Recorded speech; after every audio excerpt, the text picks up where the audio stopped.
Hi, I'm Shama Sawant, a member of Socialist Alternative in the United States. Jag heter Liv, jag är från Rättvisepartiet Socialisterna i Sverige. I'm a member of Socialist Alternative in England, Wales and Scotland. Soy Mauro de Alternativa Socialista en México. I'm Amel Dosivey from Workers' and Socialist Party. Ich bin Janine von der Sozialistischen Alternative. I'm a member of the Socialist Party in Ireland. I'm Natasha from Greece. Olá, eu sou Jane Barros, sou militante da LSR, Liberdade, Socialismo e Revolução. We, as members of the working class and as socialists in America, are fighting against Trump's right-wing regime. Fighting sectarian division and building working class unity, our members are organised north and south and recently played a big role in the victorious workers' occupation of the Harland and Wolff shipyard. Estamos trabajando para construir una alternativa socialista para los trabajadores y para la juventud. Στο ξεκίνημα παλεύουμε ενάντια στις επιθέσεις της κυβέρνησης στα εργατικά και στα δημοκρατικά δικαιώματα. E faço parte da luta com milhares de brasileiros e brasileiras que estão na linha de frente para lutar contra o governo Bolsonaro. We are currently campaigning to have, self-organizing a gender strike on issues of national minimum wage, unemployment. We're currently campaigning and protesting against the hated Boris Johnson Tory government. Vi jobbar också för att tillsammans med unga formulera revolutionära socialistiska svar på utmaningarna som klimatkampen. As many of you might already know, we just won a historic re-election campaign in Seattle, fighting against the richest man in the world, Jeff Bezos, Amazon Corporation, and Seattle's big business.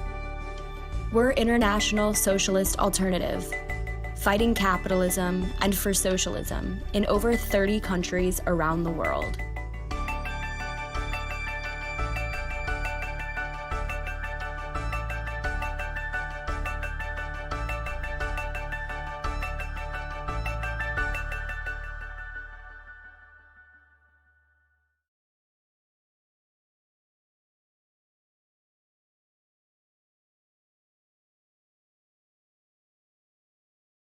Welcome back to the International Socialist Alternative live Marxist panel discussion, where today we're going to be asking the question, are we in a new Great Depression? My name is Toya. I'm from the United States, and I'm a member of the International Socialist Alternative here, where we're called Socialist Alternative. I want to take a few seconds and ask everyone who's watching today to post the link of this stream to your social media.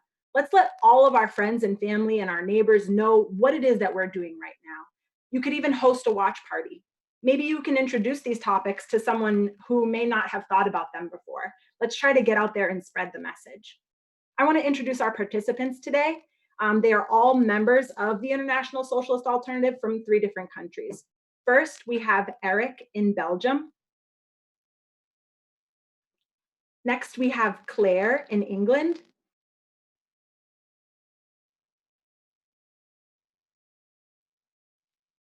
Hi, Claire. And we also have Paroka in Sweden.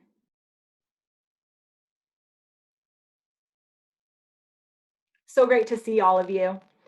So it's really important that we have these types of discussions as we continue to go throughout this pandemic. We see more and more of how capitalism as an economic system is completely incapable of dealing with a crisis. I mean, even here in the US, we've reached a point where we have the highest number of deaths in the world from COVID-19 and have no more room in our intensive care units and hospitals. And we don't even have enough space in morgues to deal with the amount of people that are dying. And it's not just a health crisis. We have a crisis on every level: social crisis, economic crisis, political crisis. We're seeing governments throughout the world incapable of being able to provide basic needs for their workers. This is not just a question of availability of resources, but rather a question of distribution of resources. We're having a discussion today because it's crucial to understand the economic impact of this crisis, and it's crucial to prepare the working class for worldwide struggles. This is especially key for Marxists, and the International Socialist Alternative takes this extremely seriously. And that is why during this time, we're continuing to organize in whatever ways we can. And we're hosting discussions like this throughout the world to spread the ideas, to spread our analysis at a time when people are isolated in their homes, alone and frustrated. This week, we're going to be doing things a little bit differently. We're going to be taking questions, video questions from around the world, and our speakers will take turns answering them. And if you agree with the analysis of our speakers and you want to get involved in the socialist movement to fight capitalism, please join the International Socialist Alternative. And also, don't forget to like and subscribe to our videos so you can stay up to date. Now let's get started. First, we have a question from Grayson in Philadelphia.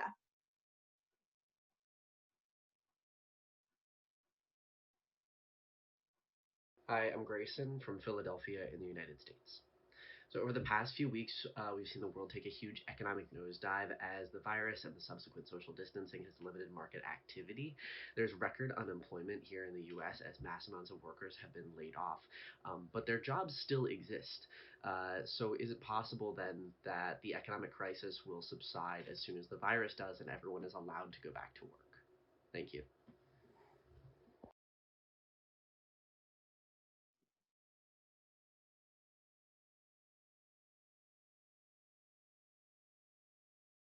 Thanks so much for your question, Grayson. Eric, why don't you take a stab at this one? Yeah, thank you, Toya, and thank you also, Grayson, for the question.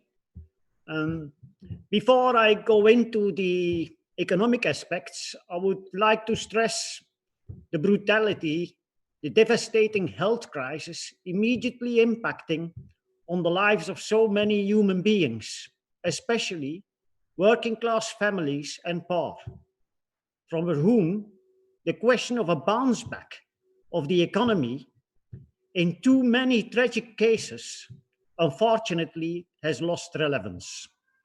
On the question of cause and consequence, this coronavirus is a fabrication of the incapacity of capitalism to organize production in a socially and environmentally harmonious way. Capitalism is a system that brushes aside environmental, social, safety, and security considerations for profit. Corona would not have turned into such a pandemic if the outdated capitalist system hadn't restarted shrinking profit by slashing health systems, breaking up stocks, and neglecting warnings which it considers unprofitable liabilities. Now, this speedy developing deep economic crisis will forever bear the name COVID-19. For the ruling classes, the virus will be the villain, the unpredictable natural disaster. In reality, all the combustible material for a new recession has piled up ever since the Great Depression of 2008-9. Back then, the tipping point was the collapse of Lehman Brothers. This trigger could only come to such a maturity because it was resting on non-performing loans. Coronavirus is the Lehman Brothers trigger for the developing crisis. It could only reach such maturity because of the proliferation of all weaknesses that had led to the Great Recession. Since then, world growth has consistently been 2 to 3% lower than before 2008. Productivity levels kept falling. Deflated bubbles were replaced by other, even bigger bubbles, and even though interest rates were lowered and tons of money printed, productive investment never took up.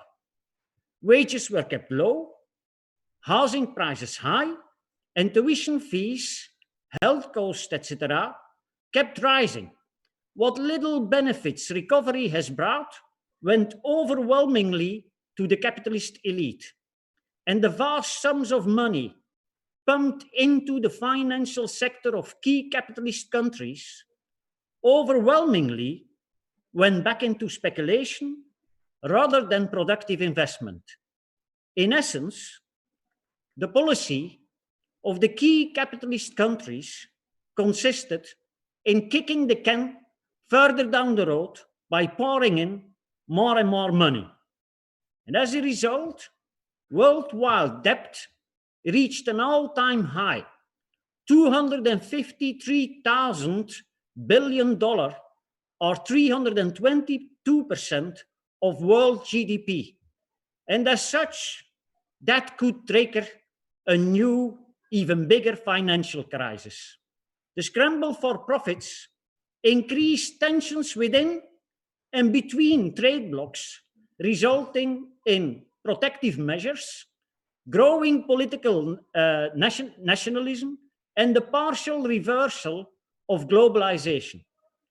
This was the combustible material.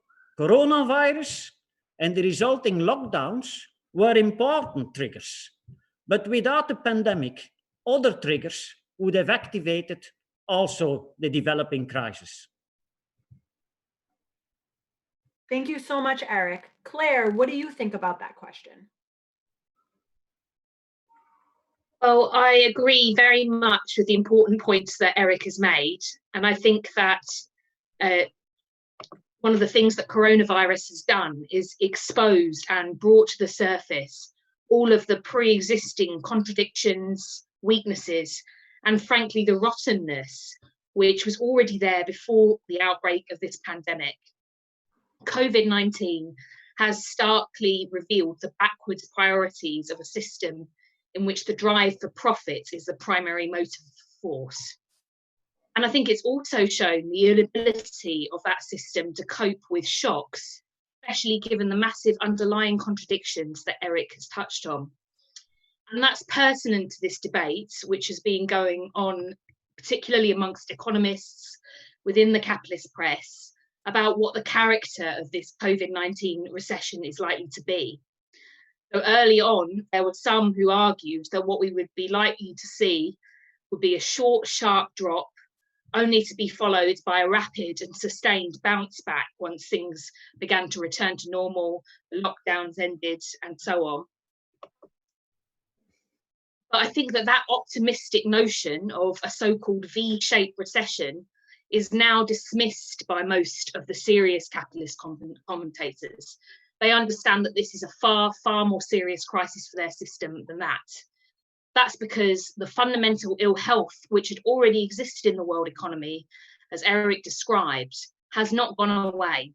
In fact, what has instead happened has been that many of the processes that already existed, those growing trends towards so-called deglobalization, for example, have actually been accelerated by the coronavirus crisis. This is a crisis like no other. These are not my words, but actually those of Kristina Georgieva, the head of the IMF. And if you look at the figures about the catastrophic impacts of the last few months on the global economy, they're pretty staggering. Especially important are those which relate to the massive job losses that have ensued in the last months. More than 6.6 million in the US are said to have lost their jobs, incredible number. In the UK, some estimates are that 5% of all workers have been laid off already, representing tremendous hardship for millions of families. And it's now estimated that up to 3 million families face going hungry and will have to rely on charity for food handouts in the immediate future here in the UK. So forecasts for the next quarter are predicting double-digit declines in the world's economic output in the second quarter, with the early optimism about a V-shaped recession now essentially off the agenda. And actually the optimists are now the proponents of the so-called U-shaped model for this recession. But actually the discussion has moved on even from that. And to quote the American economist Nouriel Roubini, the contraction that is now underway looks neither to be V nor U nor L-shaped. Rather, it looks like an I, a vertical line representing financial markets and the real economy plummeting. And I think it's therefore no wonder that when comparing this crisis to previous ones, the comparisons have now changed. The COVID crisis is now increasingly thought to be likely to be similar in its devastation to the Great Depression of the 1930s. In other words, a deep and a prolonged slump. Thank you so much, Claire. And in case people are just tuning in now, I want to remind everyone what the question was. It was, if the global recession is caused by the virus, won't the economy just bounce back after it subsides? And if you're watching, say your thoughts in the comments. We're interested to see what others think. Paroka, what do you think about Grayson's question?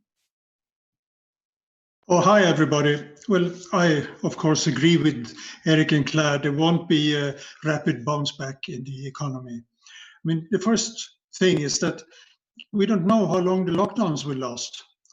There are 2.8 billion workers in lockdown now. And this has never happened before. The virus is unique. It's a new virus. It's not investigated yet. I mean, Donald Trump tried to deny it. And capitalists, they want to put profit before health, but they have to retreat because they don't know how the effects of the virus will be. The social depression following the economic depression is only in the beginning. And they might do desperate moves to reopen the economy, but then the virus can come back. And that's why, I mean, we don't know how long it's going to last. And when it bounces back, shaken capitalists will start production on a lower level. China said that the crisis is over, and of course we have a lot to be suspicious about any statistics from China. But Chinese export decreased 20% in January and February, and it's still decreasing. The export orders are contracting. And the drop in imports is even bigger, and China is a big factor in world economy. To underline this, the magazine The Economist that sell 1 million copies around the world every week, mainly to capitalists, they have a corporate survival guide, and they say that the exit path from lockdowns will be precarious. There will be uneasy consumers. There will be new health protocols. And they say there will be a wave of mergers and takeovers from all the bankruptcies. Secondly, as has already been mentioned, nationalism is on increase, and it's increased rapidly during the crisis. We knew we had Trump, Bolsonaro. We knew that we had Viktor Orban. They're nationalists, but they're part of an international trend. But now it's got even worse. In Europe now, most countries are saying Denmark first, Norway first, Sweden first. The border between Denmark and Sweden is closed. It's not happened for 50 years or so. One key contradiction behind the regular crisis of capitalism is that capitalists and big business are national, but the markets, the resources, and the production increasingly is international. And that means that there is a huge contradiction. In the 1930s depression, the protectionist measures taken by country after country, with the US in the lead, deepened the crisis. They said, we're going to save the nation, but they did not solve the economic crisis. Production only recovered when arms industry started, and then the real boom did not come after the World War II had destroyed so much of society. After World War II, capitalists tried to establish rules, and that was based on the US economy, US imperialism being the dominant power. And in Europe, later on, a few decades later, the European Union was formed by big business, by banks, by capitalists in different countries, trying to be stronger in competition and to attack workers and public sector. And they therefore formed this union. World trade in this period was a key factor behind growth, showing growth. And that's also been in the recent decades. But now world trade is collapsing. Today's nationalists by almost all government is partly a way to increase their support. They want to get support from their domestic opinion. But it's also their conclusion is that capitalism can't cooperate internationally. There is no global solution. And this will deepen and prolong the crisis. It will hit the weaker economies most, and it will hit those now we've seen with the oil price falling, commodity pricing falling. It will raise inequality and poverty to new terrible levels. Thirdly, there is this question of decoupling. The fact that the competition between US and China is leading to two parallel technologies and economies and finance and everything. So US imperialism under Trump stepped up the actions against China. And China, the dictatorship in Beijing was surprised. They thought that, well, US companies would not accept this. But instead, they've been lining up behind Trump. And now there is relocation of production from China. It was already on its way. But now, for example, Japan is paying Japanese companies to leave China and go back to Japan. And this will complicate the world economy enormously. Decoupling means parallel systems. And when they say technology, they mainly mean, of course, the military technology. And that's why the US is considering to start its own business competing with Huawei. And this makes the crisis partly more unpredictable than before. Even if they make temporary deals, there is no going back. There are inter-imperialist tensions between China and US, between US and the European Union, in the Middle East, and we see it within the European Union, and in Africa and in Latin America.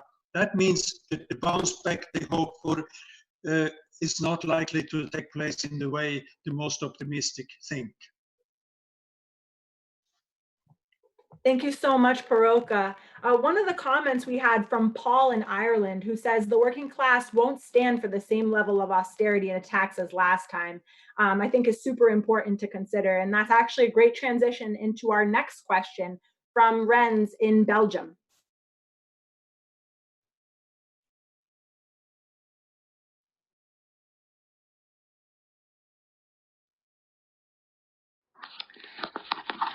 Hello guys, my name is Rens. I'm from the Links Socialistische Partij in Belgium, and I had a question for the panel about the economic crisis that is starting to develop. A lot of comparisons are being made with the economic crisis that started in 2008 and had a huge impact on the working class. It was a decade full of harsh budget cuts to public services and falling living standards amongst many workers and youth. Many say that this time it will be even worse. One of the main points that economists had been raising in the past is that the fundamental problem with the economy is that was a so-called lack of demand, that people were not buying enough because of low wages and huge inequality amongst other things. Now, however, the enormous lockdown measures are disrupting global supply chains and stopping production in some places. This causes a shortage of products. I was hoping the speakers could expand on this. How does this economic crisis compare to the one of 2008? And is it a problem of supply rather than demand?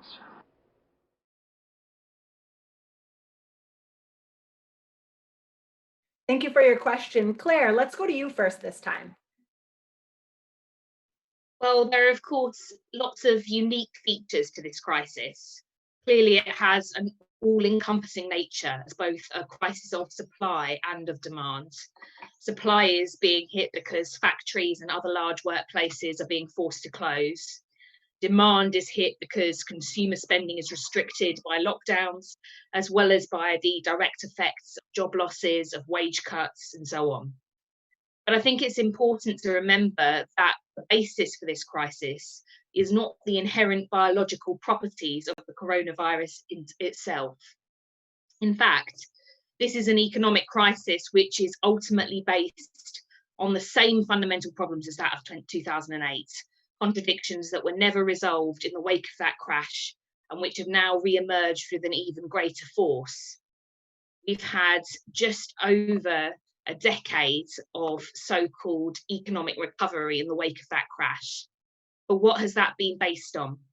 In reality, many of the same things that preceded the crisis, namely the unprecedented availability of cheap money based on historically low interest rates, on quantitative easing, and so on. And while this has had the effect of causing a major boom in asset prices, what we see is a continuation of weak investment and of historically low growth in productivity, something which is especially true in a country like Britain. And these underlying issues that weren't resolved have led to the blowing up of new bubbles and of new problems of indebtedness. And all of this means that this new crisis is hitting the economy in an already much weaker state. As the Guardian's economics editor, Larry Elliott, put it, so-called crash Monday panic, which happened at the beginning of last month, marked a moment when a decade of denial finally ended, and traders woke up to the fact that the financial markets had been bobbing along on a giant wave of debt. Of course, raising a comparison with 2008 doesn't mean that this will be a simple repeat. In fact, this is likely to be much longer, much deeper, and much sharper.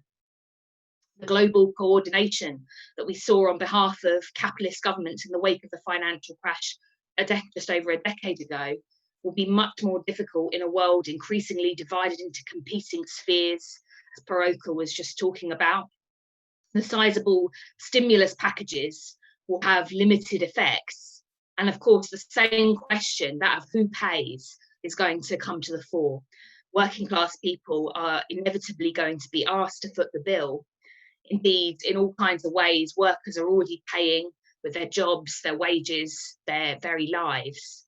But the question will be, can the capitalists afford to repeat the same kind of response of widespread austerity, of punishing attacks on the working class that they had in 2008?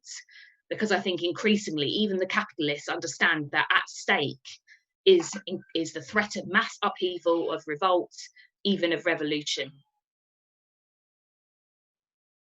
Thank you so much, Claire. And this is a question that is around a lot because people very much remember what it was like, a little more than 10 years ago. Paroka, what do you think about it?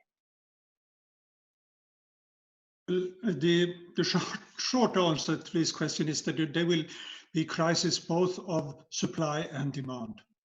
If you first look at demand, another general reason for capitalism going into crisis and slow growth is what capitalist economists call overproduction or overcapacity.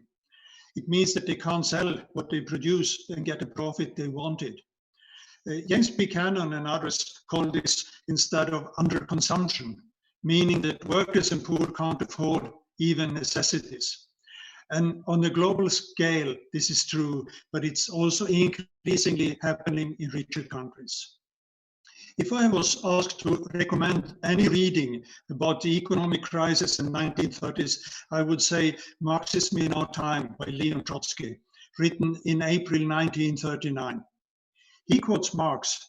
Marx said, if you have accumulation of wealth on one side, and then at the same time you will have accumulation of misery, agony, slavery, ignorance, brutality, mental degradation at the opposite pole.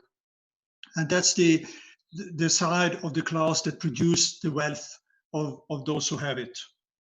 And it's a fact under capitalism that workers' wages are less than the value of what they produce. The capitalists buy labor and they receive products that are worth more. And this explained Marx. This is surplus value. This is profit. And that is the driving force of capitalism. They don't mind what they produce surplus value, they produce profit.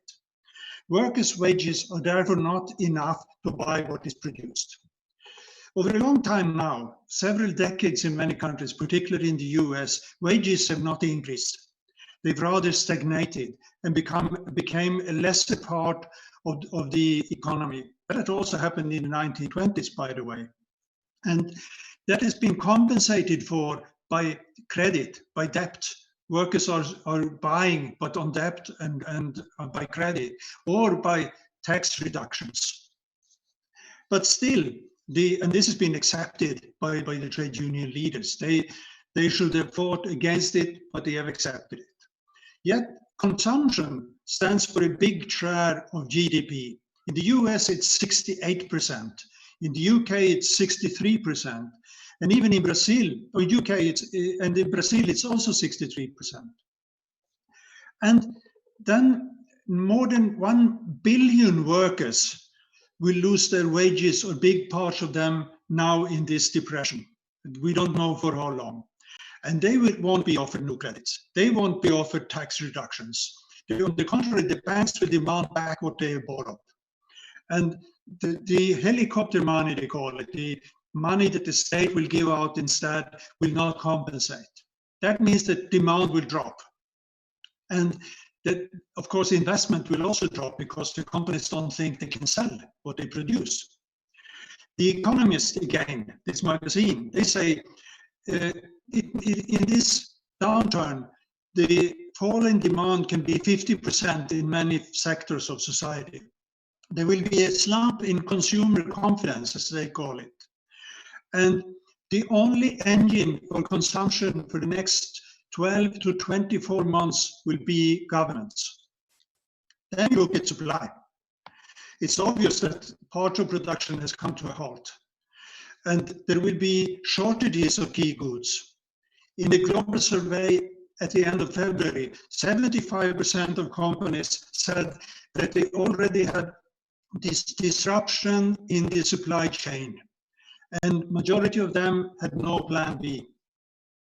On many products, particularly food, there will be sharp increases in prices. Now in Sweden, they say that prices of vegetables and fruit will triple. And that's a prediction, but it's close to happen. And the absurdity and the cynicism of capitalism is exposed. There are factories producing arms, luxury products, they're not closed, while there is this huge shortage of medical equipment. And prices on medicine and medical equipment are rising. Capitalism is showing its real face, something that will have big impact on consciousness. People will understand this is how the system works. For socialists, it shows big possibilities to change production and the economy in a direction that benefits workers, the poor, and the environment, not least. Instead of in a routinist way reopen polluting factories and production of non-essential goods, there should be a democratic overview. Working hours should be cut. Workers' knowledge should be used to transform production, as it happened with General Motors doing ventilators, resulting in a democratic and internationally planned economy. The demand and supply is capitalist words. They should be replaced with production and supply according to need. Thank you so much, Paroka. Eric, what do you think? Well, Toya and Renz, of course, for his question and everybody. The 2008 Great Recession followed the Asian, Russian, and Brazilian financial crisis of the late 90s, and then the bursting of the dot-com bubble in 2000. And after that, investors saw in the housing market a safe refuge. With increased demand, house prices went up. Greedy real estate agents attracted less wealthy buyers through so-called subprime mortgages, a kind of modern pyramid scheme. In French, they call it, if I translate it back to English, high-risk mortgage. And in Dutch, where it was translated even later, it's called clutter mortgage. At that time, the capitalists were convinced that by cutting up risky investments and then mix them with more secure ones in collateral debt obligations, that through that, risk could be spread to the extent of just disappearing. They never imagined that risky pieces of investments could intoxicate the more secure ones once the subprime market melted down. It was this, what they called unexpected development, that provoked the collapse of Lehman Brothers and then the Great Recession. Illusions in the ability to extinguish risks, they are gone. The capitalists now rely on the authorities and the central banks to mobilize huge amounts when necessary, with the idea, of course, that in the end, working people will pay the bill. Now, Marxists never had illusions in smart capitalism finding a way to overcome its recurrent crisis. That is, because capitalism has a number of inbuilt contradictions.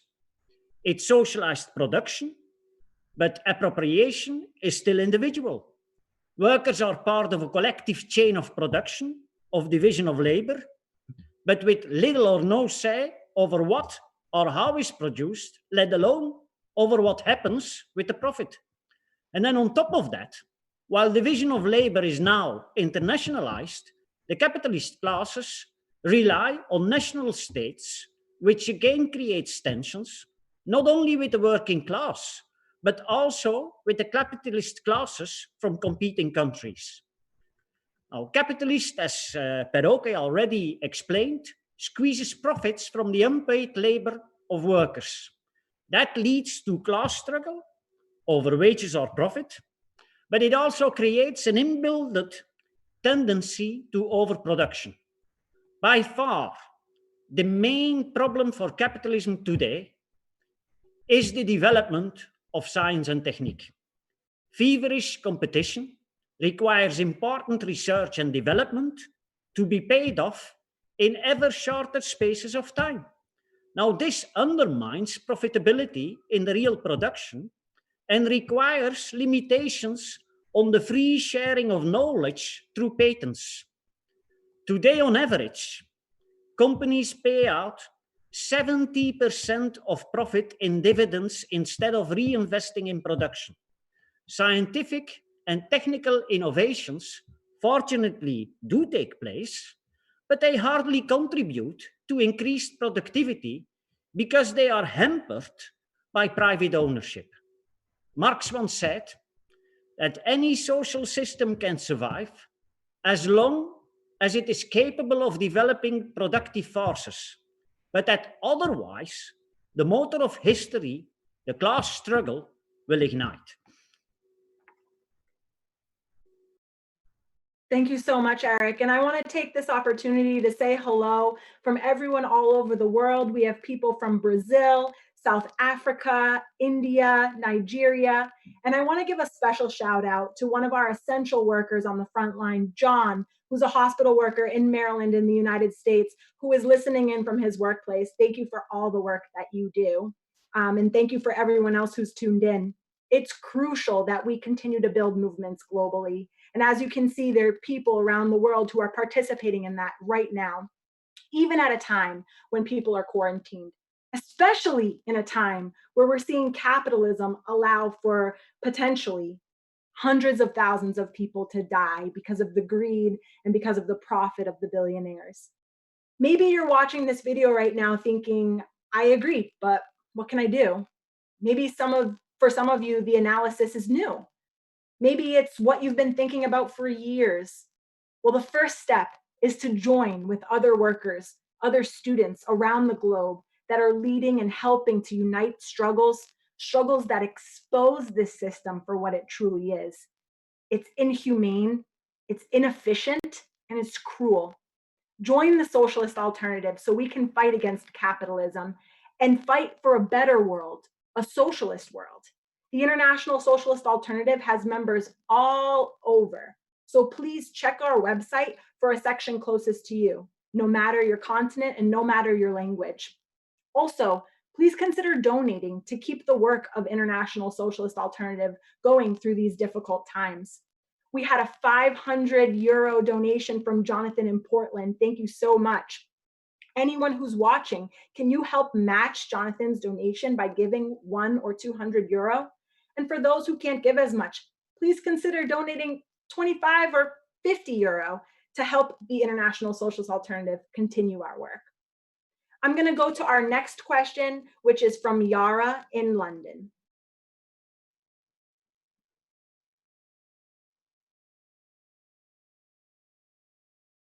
Hi, I'm Yara Khalif. I'm from North London. And in the past few weeks since the coronavirus crisis started, we've seen governments all around the world start to implement measures to combat it. But those measures are the same ones that only a few weeks before they named socialist madness at best. And, you know, in Britain we've had the Corbyn manifesto in the last election that put forward some social democratic points like free broadband for all, for example. And during the election campaign, we saw the Tories and the ruling class really mock those ideas, saying it would never happen, it's ridiculous. But now they're discussing those ideas exactly in the context of this crisis, especially, raising sick pay on a much higher level than it was before for people who are affected by the virus or are furloughed.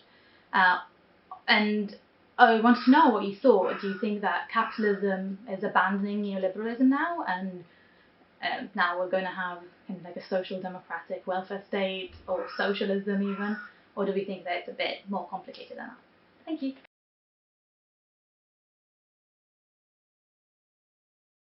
Thanks, Yara. Paroka, let's go to you. What do you think about this changing situation?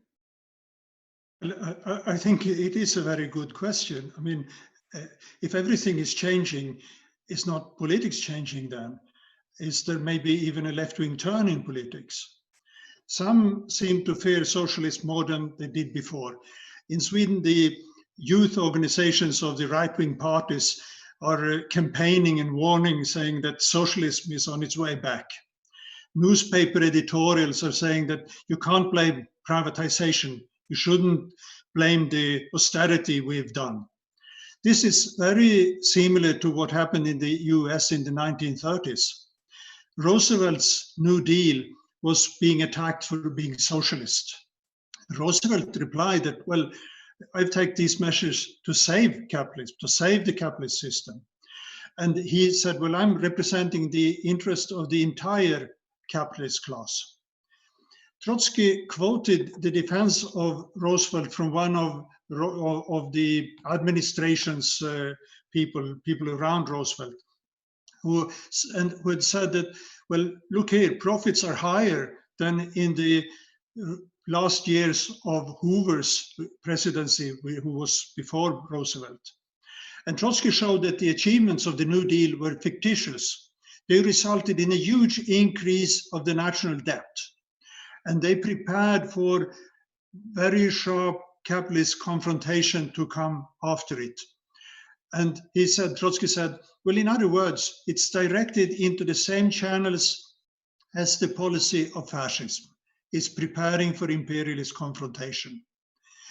But there were also socialists who said, well, these measures done by Roosevelt, well, they're semi-socialist, and despite their limitations, and they assisted in creating a myth about the New Deal. And this is a warning against any illusions today in what governments are doing. 40 years after the debate on that, neoliberalism was introduced by the capitalists.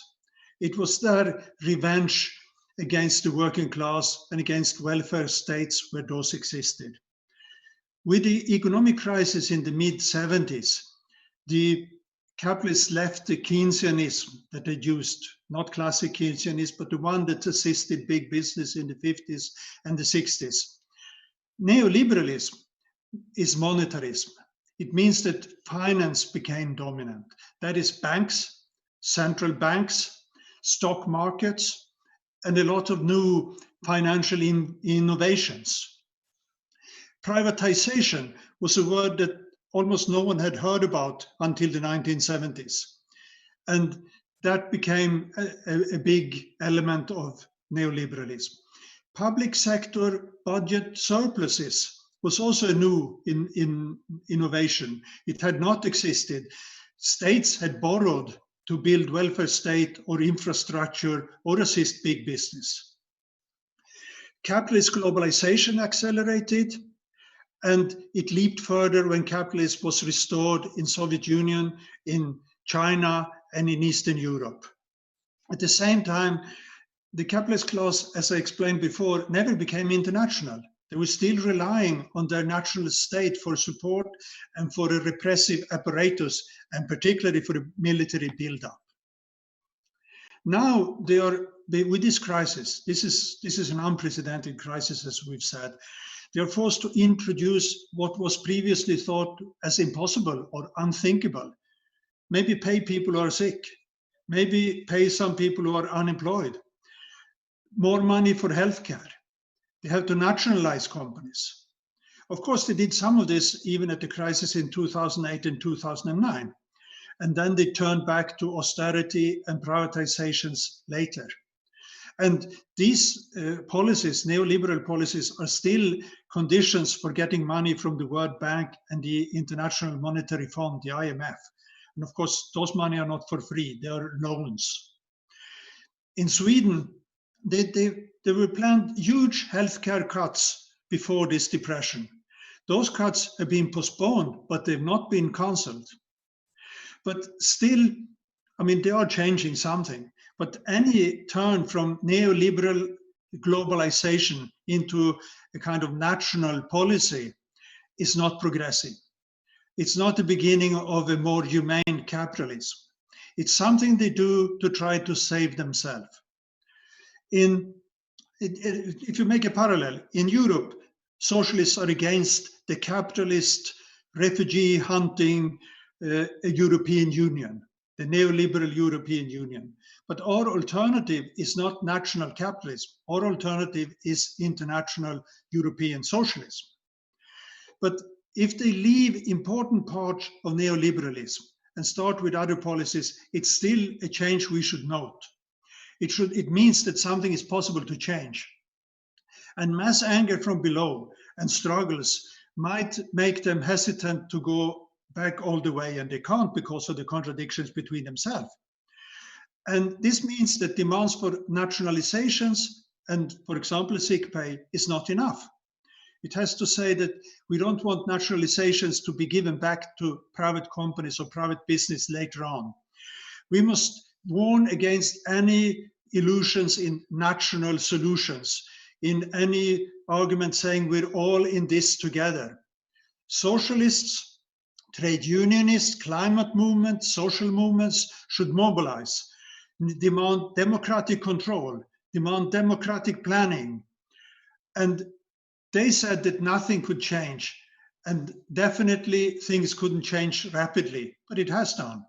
Now everything is changing, and the working class, socialists, anyone involved in struggle or networks or organization should have to see this as an opportunity to go further and abolishing the entire capitalist system. Thank you.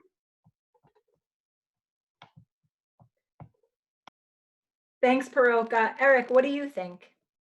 Well, first of all, thanks, Yara, for the very interesting question. It is clear that enormous amounts of money were poured in the system to keep it afloat. Rent rates were kept to zero or even to negative. Money printing presses are running overtime, and the budget discipline is gone in all advanced capitalist countries. Fiscal stimulus is being presented as a relief to households and small business, but just one example.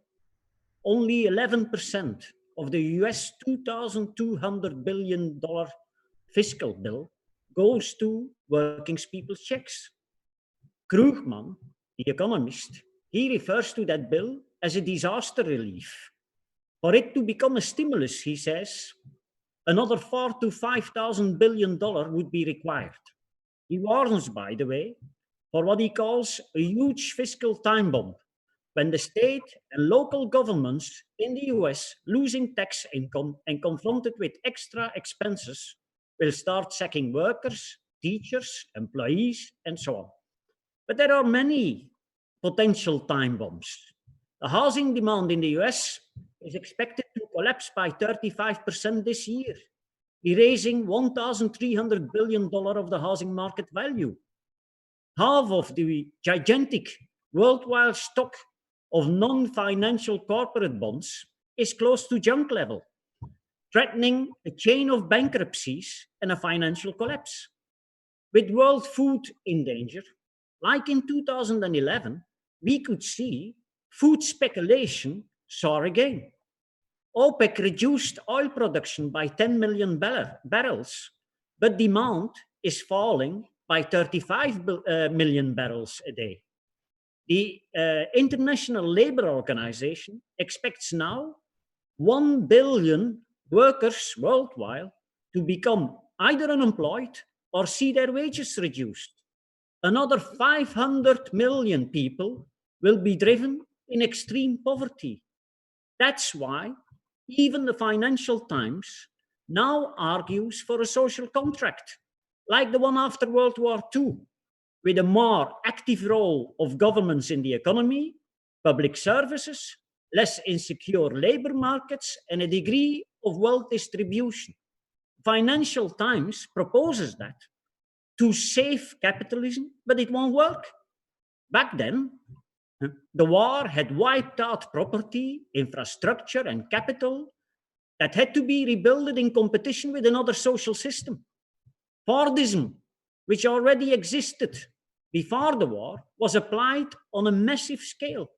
The dollar became the reserve currency, and the General Agreement on Tariffs and Trade, the precursors of the World Trade Organization, was created. How would that look today?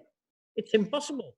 Neo-Keynesians now are arguing what they call modern monetary theory, the production of even more money through the central banks. And they think they are winning the battle now. At this stage, global supply exceeds demand and will, for some time, depress inflation and the interest rate. On top of that, lack of profitability will further stimulate preference for saving over investment. But however, in the very unlikely scenario that modern monetary theory would last, then asset inflation will start spilling over to the real economy, provoking galloping or hyperinflation of an even higher level than that was attained in the 70s.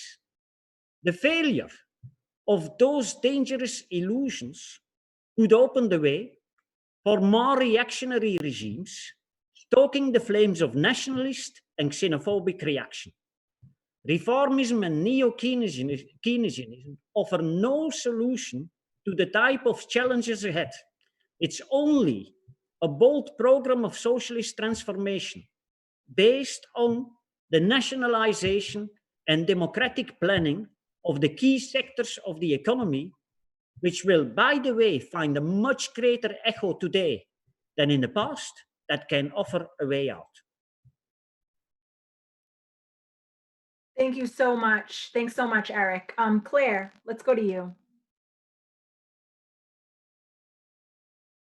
Well, in Britain, this about turn in policy by the ruling elites towards greater intervention has been made especially stark by the way in which the ruling Conservative Party, who spent a recent general election campaign mocking as extreme Marxist nonsense the policies of the then left leader of the Labour Party, Jeremy Corbyn, that same party, the Tories, has now been forced to essentially don some of Jeremy Corbyn's clothes, and in some senses to go beyond the policies that Corbyn had himself outlined. And despite having told us for decades that only the markets and the private sector can provide us with high quality goods, with efficiently run public services, these politicians are now being forced to accept that in this time of crisis, the private sector is actually incapable of providing for the needs of the population. Governments worldwide are increasingly being forced by this crisis into major state intervention into the economy, even some elements of kind of economic planning measures. But they are taking these measures, as the other the other comrades who've spoken have outlined, they've taken those measures ultimately in the interests of protecting private profits. So in Britain, for example, the railways have essentially been nationalised. Companies have been offered up to 80% of workers' wages in state funding in order to try and prevent further mass redundancies. But measures like these, which have been replicated in capitalist countries across Europe, as well as in many other parts of the world, are being taken because they are understood to be necessary to stave off a total economic collapse and the social upheaval that that would generate. In other words, these are measures being taken to protect private interests and their ability to make profit. They are not being taken on behalf of workers or in the interests of the majority. And that's why capitalist companies which can maintain profitability during this period, so those which produce ventilators, for example, or those which have the potential ability to produce vaccines or treatments in the pharmaceutical industry, those kinds of companies are being left in private hands. And that's despite the fact that if your priority and if your goal was saving the maximum number of people from potentially dying of coronavirus, those would be some of the first big companies and monopolies that you would look to nationalise. Doing so is necessary for preventing duplication, for coordinating efforts to ensure research is shared, overcoming some of those problems that were mentioned earlier with patents and so on, making sure that the supply of vital drugs and equipment can be increased and that that can be done as efficiently as possible. So these companies would be first on your list if your priority was ordinary workers' lives and living standards. In actual fact, what this crisis has revealed is the dramatic inability of the capitalist system to adequately respond to human needs, even at its own peril. It was not inevitable that this virus should have been allowed to spread around the world as it has done. Humanity has the technological ability and the scientific knowledge that would have been needed to stop this virus in its tracks. But the chaos of capitalist markets, the sole driving force of which is really the demand for profit, could never have been capable of responding in the way necessary. But who has responded? Because I think the other thing that this crisis has very dramatically exposed is the question of who really keeps our society running, who really creates the wealth, whose work is really essential. There are no billionaires, no bankers, no top executives leaving their homes every morning with their key worker passes in their hands. Those kinds of people are not caring for the sick, looking after the vulnerable, ensuring the supply and distribution of food or of other essentials. Those people are holed up in their mansions, waiting out this storm. And meanwhile, it is working class people who produce society's wealth, who provide its services, and who rescue us in emergencies such as this. And what socialists say is that it should also be workers who are in control of society, therefore. That's why we do stand for nationalisation, but not in order to save capitalism or to protect private interests, in order that the proceeds of production and the vast wealth that is produced can be shared and can be enjoyed by all of humanity, in order that working class people could have democratic control with public ownership of the major banks and monopolies, in order to plan an economy that meets the needs and desires of ordinary people without destroying the planet, in order that rather than the kind of false attempts and faltering attempts at international coordination, which the capitalist class are really incapable of because of the fact that they are competing with each other, you could have the genuine international cooperation of working class people, which is necessary to overcome and to prevent crises such as this.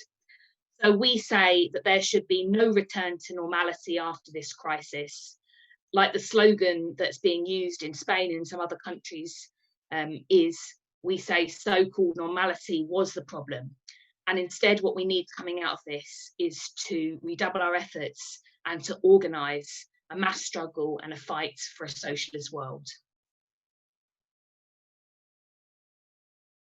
Thank you so much, Claire. You laid out very well what it is that the International Socialist Alternative's goals are and what it is that we're trying to organize people to do. I want to thank everyone for tuning in today. I saw some people wanting to donate in the comments, and we thank you very much. Please go to our website, which is listed below, to make your donation. And those who want to get involved, please join International Socialist Alternative, but also share our website with your friends, with your family, with your neighbors. Let's do what we can to really spread this movement. And don't forget, of course, to like this video and subscribe to our channel. Tune in next week, same time, same place. Bye.